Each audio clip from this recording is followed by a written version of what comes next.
The unsolved disappearance of Ray Gricar is one of the most shocking and confusing true crime cases in Pennsylvania history. Once a well-respected district attorney, Ray Gricar would suddenly and tragically go missing in 25 after taking a drive to clear his head after a long week at work. The only problem is Ray would never come back. His notebook computer was later found at the bottom of a lake, but the hard drive was mysteriously missing. Ray's whereabouts have never been uncovered, and most people believe that he was likely involved in a secret life of crime that ultimately led to his demise. Intro: the story of Ray Gricar has been requested dozens of times over the years, so I figured I'd do a deeper dive into Ray's disappearance this week.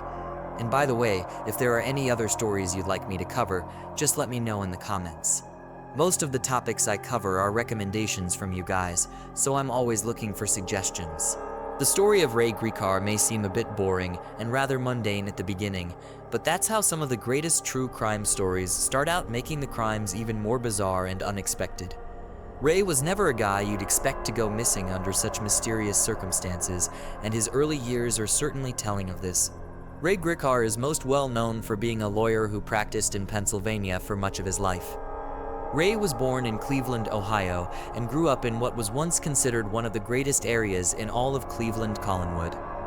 In the years since, the town has certainly seen a bit of a decline, later leading to what many would call the city's downfall. It's now considered a historic region in Cleveland, but it's also known for being a rather crime-ridden, impoverished area these days. As of 2020, the area is home to around 26,000 people total, but the median income is just $27,000, with a population that is around 10% Caucasian and 85% African American.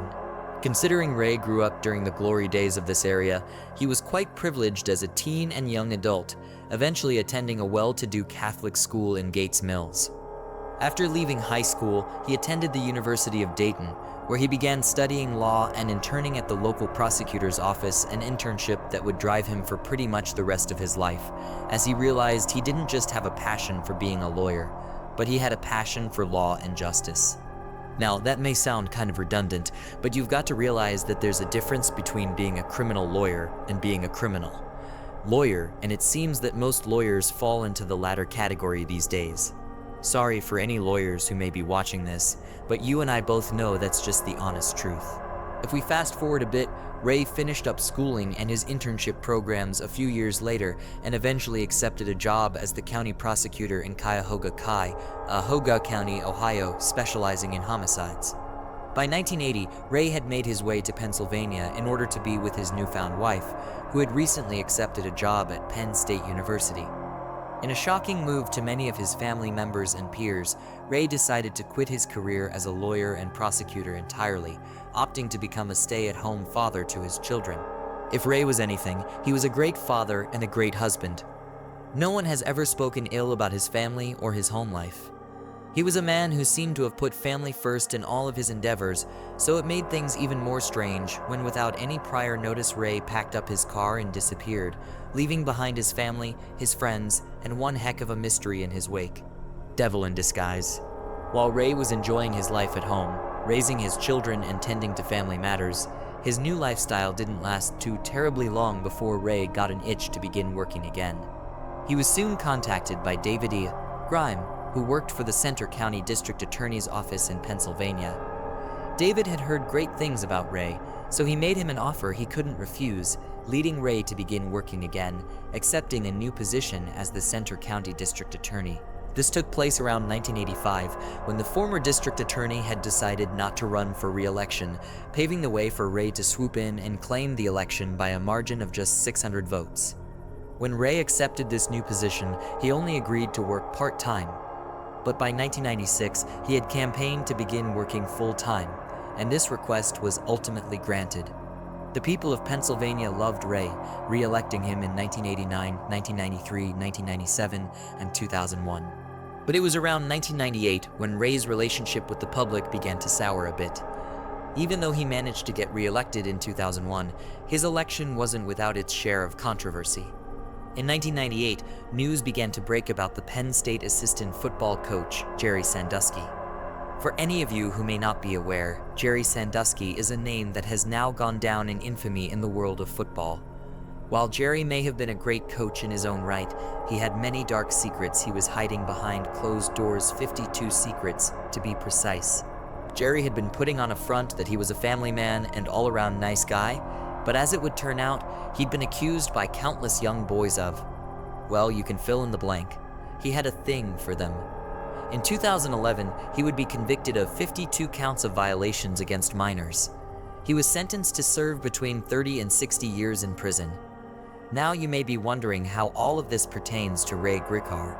As it would turn out, Ray had allegedly known about these crimes all the way back in 1998, and Ray was asked to press charges against Jerry, but he refused. According to Ray, there simply wasn't enough evidence against Jerry at the time, so he let the case slide. Now, in the years since, the details of this situation have faded a bit and have largely been lost to time, so I can't say for sure whether or not Ray was in the wrong here. After all, it wouldn't be the first time an attorney has let things slide, especially when there may or may not be under-the-table money involved, mind you. This was never proven, but a scumbag is a scumbag, and I wouldn't put anything past Jerry Sandusky. But I haven't found any reason to suspect that Ray was wrong in his claim that there simply wasn't enough evidence against Jerry at that particular moment. We know the crimes were going on, that much is obvious, but if there isn't enough evidence for a conviction, there's no reason to begin a lawsuit that's guaranteed to fail from the get-go. Thankfully, the evidence against Jerry mounted over the years, and he was finally sent to prison, but for many people, this raised concerns about Ray Gricar's integrity. Some people even believe that this may have been what led to Ray's eventual disappearance. Maybe it was vengeance by the parents of one of the victims. Some believe that Ray didn't disappear of his own accord, but they believe that he was kidnapped. The disappearance of Ray Gricar, it was 11:30 a.m., April 15th, 2005. Ray had moved in with his long-term girlfriend, Patty Fornicola, back in 23, and the two were living in her childhood home in Bellefonte at the time. Ray had called Patty to let her know that he was going to take a drive through the Brush Valley area, just a short distance away from Center Hall. This wasn't out of the ordinary for Ray. According to those who knew him, Ray loved to take long drives to relax and clear his head. It was supposedly something he did quite often. But on this particular day, Ray's drive would take him much farther than he anticipated, and he would never make it home. Ray was expected to be home by dinner later that evening, but he never made it back. Patty waited and waited for him to return, or at least call, but she never heard from him. As evening turned into night, Patty grew concerned and reported him missing. It would take investigators nearly 24 hours before they found any clues about where Ray might have gone. As they searched the areas around where he was known to have been driving that day, they eventually encountered a tip that his car had been parked outside of an antique store in Lewisburg. When detectives arrived at the vehicle, they found nothing but his cell phone inside. They knew that he had his notebook, computer, wallet, and car keys with him that day, but all of these items were missing. But strangely, officers found no evidence of foul play at the scene of the crime. So wherever Ray had gone, he'd gone there willingly, and he had taken his notebook, computer with him, or so it seemed. Police, as well as his family and friends, noticed that the scene of the crime seemed a bit familiar. It didn't take them long to realize that the circumstances in which Ray's car was found bore a striking resemblance to the situation of Ray's brother Roy, who had taken his own life back in 1996, with Roy's car being found in almost this exact same situation. Ray's brother had left one day in May of 1996 to allegedly go purchase a few bags of mulch, but he never made it home. A few days later, his car was found after it was abandoned in Dayton, Ohio, near the Great Miami River. Roy had reportedly taken his own life by jumping off of a bridge into the lake after suffering from depression for several years. Ray's car had been parked very close to the Susquehanna River, so police naturally suspected that Ray may have ended up taking his own life as well. This led them to conduct a very thorough search of the river, but they found no sign of Ray or any of his belongings.